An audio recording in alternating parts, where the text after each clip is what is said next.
হ্যাঁ, পুলিশের গুলিতে একজন মারা গেছে। যেই মারা যাক, সে তো বাবা মার সন্তান। আমরা সেজন্য সত্যি দুঃখ প্রকাশ করি।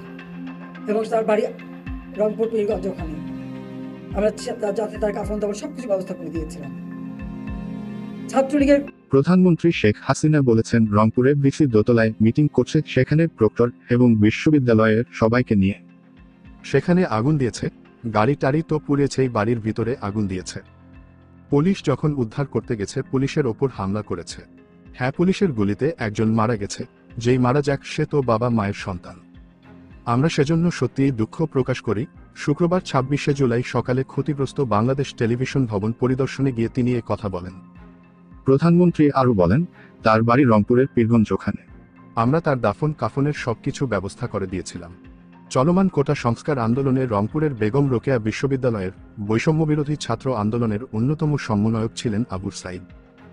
গত 16ই জুলাই বিকেলে রংপুর বেগম রোকেয়া বিশ্ববিদ্যালয়ে চলমান কোটা বিরোধী আন্দোলনকারী শিক্ষার্থীরা মিছিল নিয়ে শহরের লালবাগ এলাকায় থেকে ক্যাম্পাসের দিকে যায়।